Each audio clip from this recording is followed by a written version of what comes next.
Hello दोस्तों, welcome. इस video में हम एग्जाम्पल 7 करेंगे चतुर्भुज चैप्टर से। क्लास 9th मैथ्स का चैप्टर नंबर 8 है। यहां पर एक एबीसी, एक त्रिभुज है, एक ट्रायंगल है। जो एबी है इसका मिड पॉइंट डी है, बीसी का जो मध्य बिंदु है वो ई है और इसका मध्य बिंदु है एफ। अब इनको आपस में ज्वाइन किया जाता है, तो इसको ज्वाइन कर देते हैं।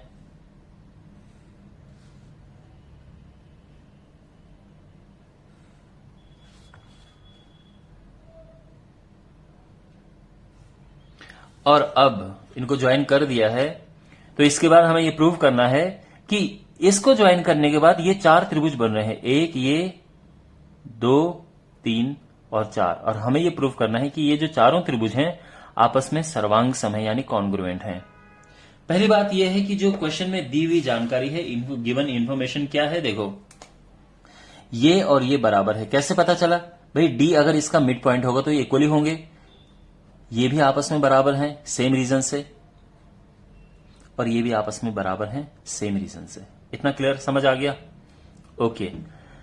यहां पर हम एक रूल लगाएंगे, देखो मिड पॉइंट थ्योरम से। मध्य बिंदु प्रमेय से। तो देखो मध्य बिंदु प्रमेय तो क्या कहती है कि अगर ये इसका मिड पॉइंट हो, ये इसका मिड पॉइंट है, तो ये और ये आपस में समांतर होंगे। लेकिन इसका एक और रिजल्ट था, वो रिजल्ट ये था कि ये जो है इसका हाफ होगा।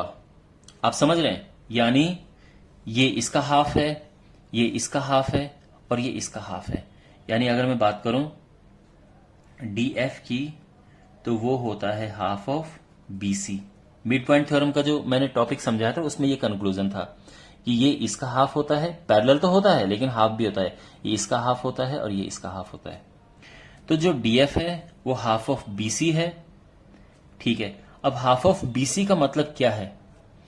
हाफ ऑफ बीसी का मतलब कि वो या तो बीई के बराबर है, क्योंकि देखो इसका हाफ या तो ये होगा या ये होगा, क्योंकि दोनों इक्वल ही है। तो इसको हम बीई लिख देते हैं। तो इससे क्या हुआ कि ये और ये भी बराबर हो गए।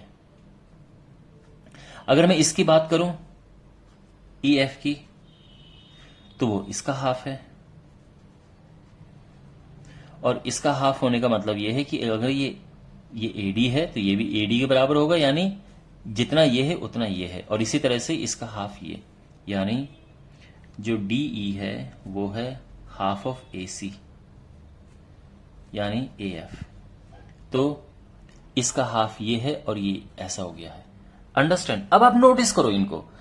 अगर आप देखें तो इसकी तीनों भुजाएं इसकी तीनों भुजा के बराबर है, इसकी तीनों भुजाएं इसके बराबर है, इसकी तीनों भुजाएं इसके बराबर है। ठीक है, तो आप लिख सकते हैं, कोई भी दो ले लो आप। तो यहां पर ट्रायंगल ए डी एफ और डी बी ई में,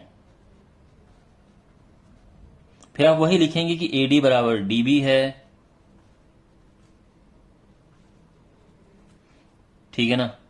और इसके बाद इसमें ए एफ बराबर ये है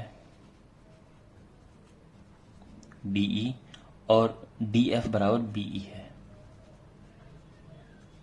तो इससे क्या होगा कि जो ट्रायंगल ए डी एफ है ये सर्वांग सम हो गया है ट्रायंगल डी बी ई के। देखो जो बुक में सॉल्यूशन है उससे मैं थोड़ा डिफरेंट समझा रहा हूं इसे।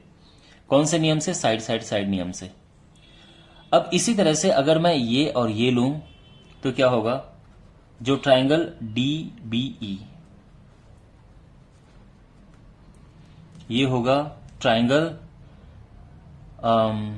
डी बी ई लिया हमने यहां पे, ये होगा ई एफ डी। ये भी सेम रूल है।